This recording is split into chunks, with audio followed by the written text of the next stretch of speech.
菜鸟说物，老鸟不能输。この番組は双子星三冠王の提供でお送りします。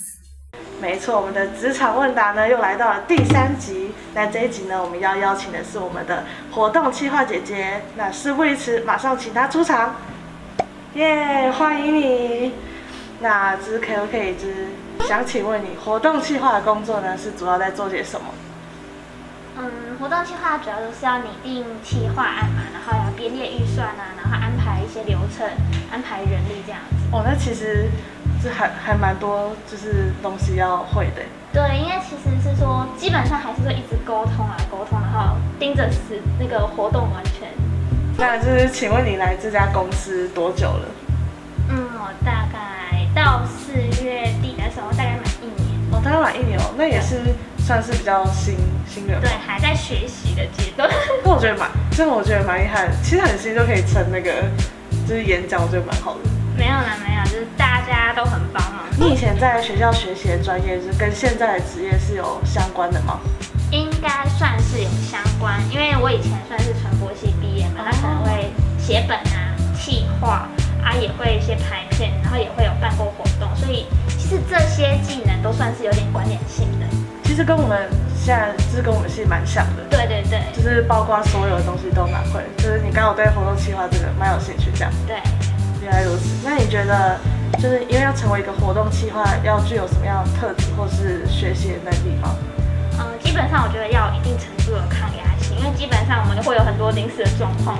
那另一部分就是你要对事情要敏锐度，基本上你也要对任何什么流行事情啊都要有点好奇心，然后保持弹性，千万不可以封闭。就是不可以什么都不看这样子。对，就多看。然后另一部分是像是文案的撰写能力跟沟通能力，这算是蛮基本的。我觉得文案撰写能力真的在现在是蛮重要的。对，因为基本上很多东西都会牵扯到这个，比如小编啊什么等等的。好，那是进入这个活动企划这个领域，你有什么样的目标跟期许吗？其实我一开始进来的时候，我没有很明确的说真的要做到怎样的程度，但是我给自己的一个期许就是，我每一场活动呢当然我知道活动不可能很完美，但是我希望说就是不要有一些什么失望的成分在，就尽可能让它是圆满的。就是不要失败，对，就尽量自己有做到的那种感觉。对。那就是你在执行这些活动的时候，就经常会遇到那种临时发生问题嘛？那通常你会做什么准备来防范它呢？防范或是危机处理 ？OK， 其实我觉得第一个嘛，就是你要先把你的一些清单、你的 list 要做好，就是你确定你所有的东西都有拿到了，然后事情也安排好了。那剩下的呢，就是人员也都确认好之后，剩下的就是交给老天安排。然后对，相信事情会更好，然后就是感谢身边的好同事、好主管、就是任何贵人。对，就是要有一个感恩的心，虔诚感恩的心。那就是你进入这个活动企划领域，就是至今有遇过什么瓶颈或困难吗？就是大家都知道嘛，应该很多人受到波及的就是疫情。对，那疫情就会强迫活动停摆，但是其实你一些年度计划还是要如期完成。那之后可能就变成说，看可不可以转个方式嘛，就是线上改成线上，对，改成线上之类的。哇，可是很多活动其实要改成线上还蛮难。对啊，那就是你在以往活动执行中有发生过什么印象深刻的事吗？比如说很好笑的，或者是真的好惨这样子。好惨，这个先不要讲，应该还好。就目前为止大家都还可以，但是我觉得印象深刻是，就是有可能我之前有媒体试读讲座嘛，那其实面对其实大家都是年纪蛮年长的，可我记得有一个太太，她很有趣，就是我问问题，她很积极在回应，但是呢，她都讲错，但偏偏她讲错，她还是继续回应。但是我心里想说，但是我也不会说怎么样，但还是让她继续回。甚至在下课后，她也拿着手机过来问我，其实是觉得蛮感动的，就是还蛮积极的，还蛮积极。对，比方说有些长者就是面子拉不下来，但是他很积极，我觉得这是个活到老学到老的典范。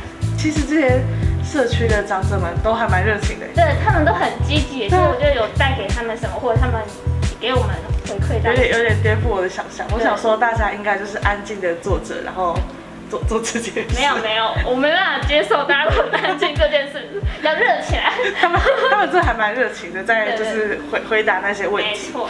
那就是请你给就是想要进入活动企划领域的菜鸟，就是提点一下。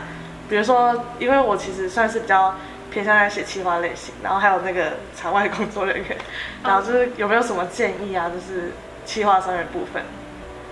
其实大家应该都有点概念，就是活动企划是一个需要脑力跟劳力并重的工作，而且薪资度你的就是跟其他领域比，我们的薪资天花板也不会太高啊。对，所以其实啊，你真的是如果只是把它当成一份工作的话，其实到后来你会有点像是流于形式。就是做自己在做我该做的事，对，没有热情。对，没有热情其实会很累，因为你会变成活动都是搞那些没有花样。所以我觉得最重要的就是你要有点像是使命感，就是你要每一场活动你要告诉自己，我这场活动可以带给受众什么，那自己也可以得到什么样不一样的回馈。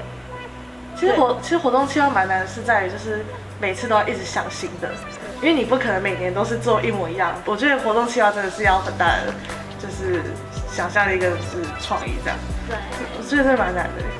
然后我要问你最后一个问题，那就是作为一个活动企划，你一定要跟进时事嘛？那你有听过新冠肺炎假期吗？你是说 Coronacation 吗？对，就是 Coronacation。然后呢，你是不是真的很希望这个就是假期赶快结束？对，我真的很希望这个 Vacation 可以结束，因为就是其实对大家都造成很多的经济压力啊，然后心情上也是没有很好，所以希望疫情赶快趋缓，赶快平息。那今天非常谢谢你来参加我们的节目，然后就是让我们观众可以更加了解就是活动企划这个职位。如果喜欢我们的影片的话，就按赞、订阅、分享、开启小铃铛，拜拜。拜。